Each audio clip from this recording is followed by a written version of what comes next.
Assalamualaikum warahmatullahi wabarakatuh. Perkenalkan, kami dari kelompok 1, kami akan menjelaskan tentang DNA, damage, dan repair. Sebelumnya, perkenalkan nama saya Heldawati. Saya Nasya Karsal Jaksana. Saya Alfira Syifa Maharani. saya Wirdarara Amalia, saya Rizka Amelia Putri Tamrin, Saya Khairu Fida Aulia. Saya Safia Kamila Jasmara. Saya Muhammad Akmal Ramadan dengan NIM 20 23 03 40141. Sebutkan fungsi DNA. replikasi, transkripsi, sintesis protein, Pengaturan gen. pewarisan sifat. Nah, sebelumnya kalian tahu nggak sih transkripsi dan lain-lainnya itu apa? Mari kita bahas. Fungsi DNA itu apa ya? Pertama itu replikasi. Nah, DNA itu dapat mereplikasikan diri untuk menghasilkan salinan identik yang penting dalam pertumbuhan dan perkembangan. Lalu yang kedua itu ada transkripsi. Proses transkripsi menghasilkan RNA dan cetakan DNA yang selanjutnya digunakan dalam sintesis protein. Nah, lalu ada sintesis protein. DNA itu mengatur sintesis protein melalui informasi yang ditranskripsikan ke dalam RNA dan diterjemahkan menjadi rantai asam amino. Lalu ada pengaturan gen. DNA mengontrol ekspresi gen melalui mekanisme regulasi transkripsi memungkinkan adaptasi terhadap lingkungan. Lalu yang kelima atau yang terakhir itu ada pewarisan sifat. DNA mewariskan informasi genetik dari orang tua ke keturunannya yang mempengaruhi sifat dan karakteristik individu. Selain fungsi dari DNA, pastinya DNA juga mengalami kerusakan. Yang pertama itu kerusakan DNA seluler terlibat dalam mutagenesis dan perkembangan hebat.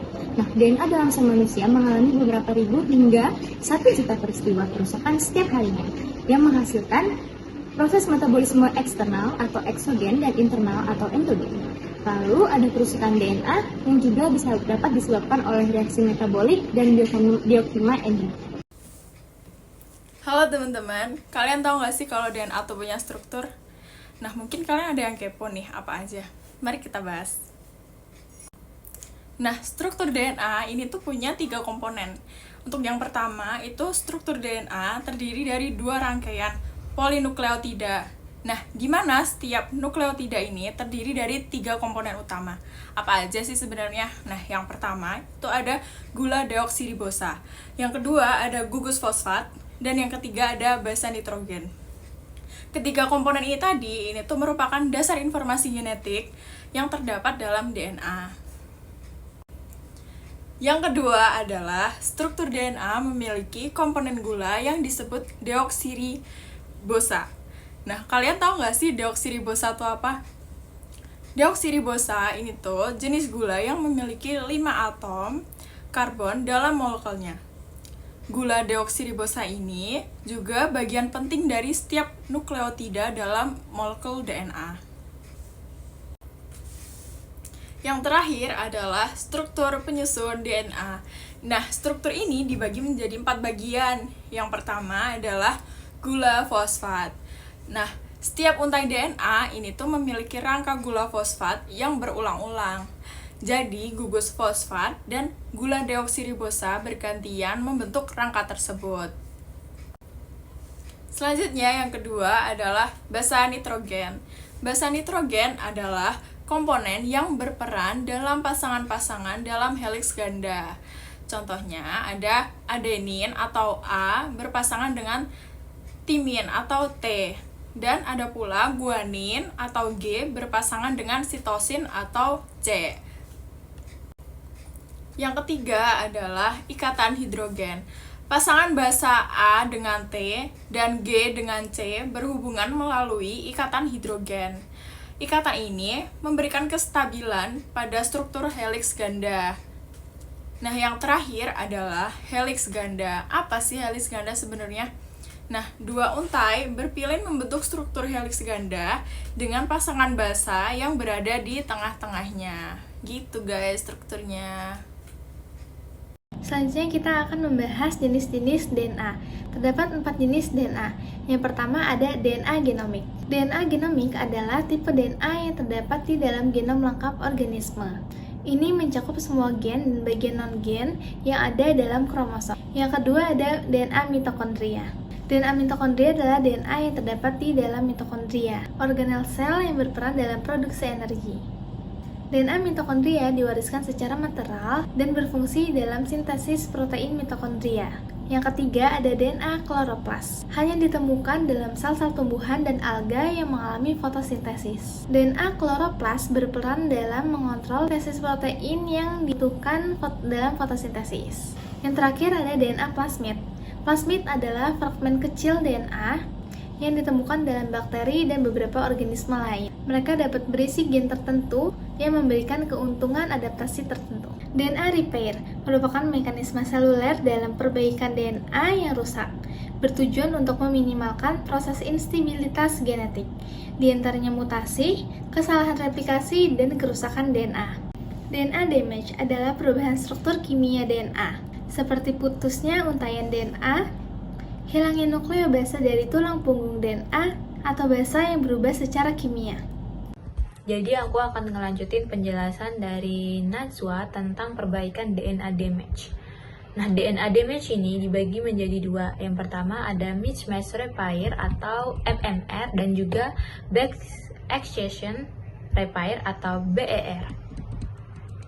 Jadi, mismatch repair atau MMR itu merupakan sistem DNA repair yang sangat terkonservasi yang berkontribusi penting dalam menjaga stabilitas genom melalui koreksi pasangan basa yang tidak cocok. Untuk mekanismenya itu ada beberapa. Yang pertama itu basa yang tidak cocok dikenali oleh dua kompleks heterodimer mus homolog MSH.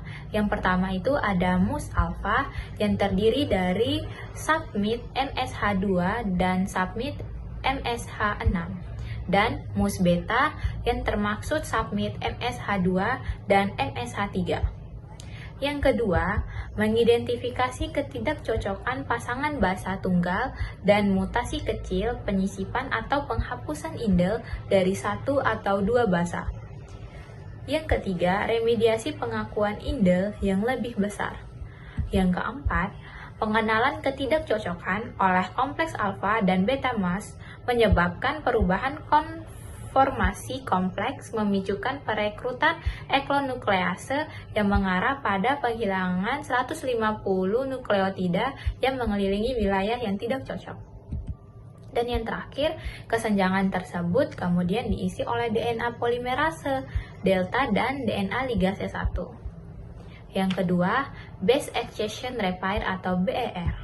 Nah, untuk mekanismenya itu sendiri, yang pertama, glikosilase menghilangkan basa penyimpang dengan memutuskan ikatan N-glikosat antara basa dan deoksiribosa dan menghasilkan situs abasik atau AP.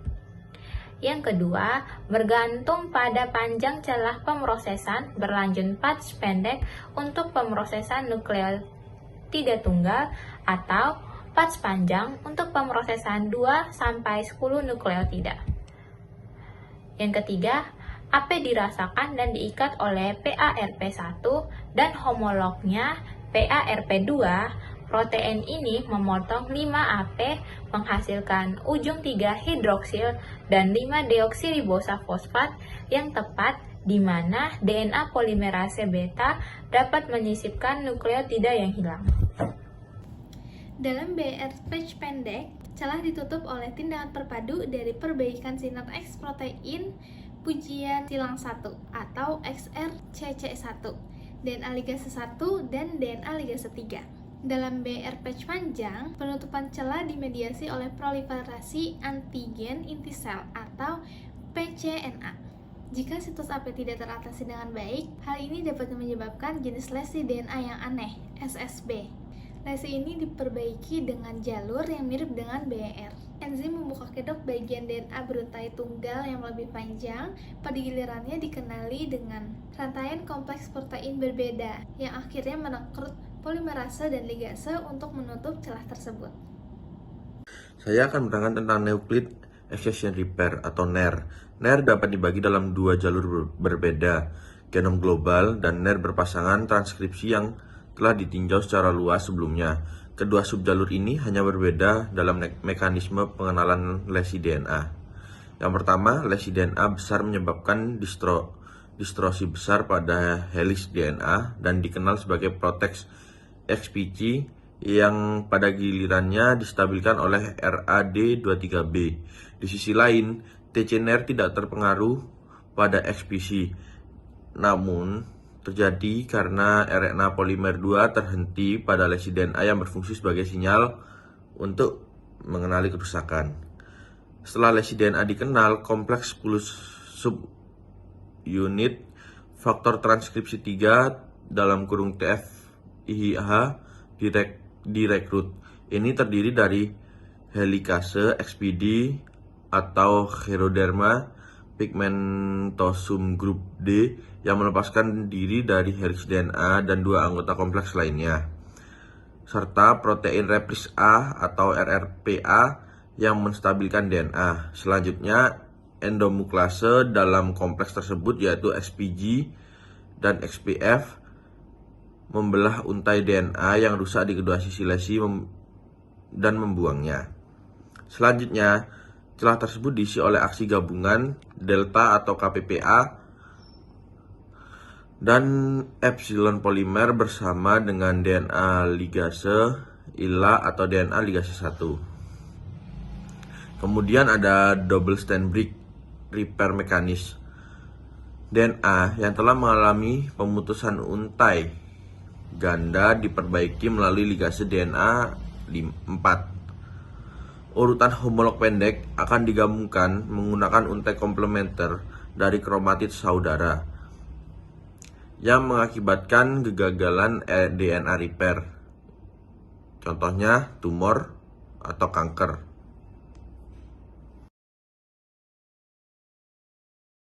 Sekian dari kelompok 1 tentang penjelasan DNA damage and repair. Mohon maaf jika ada kesalahan kata.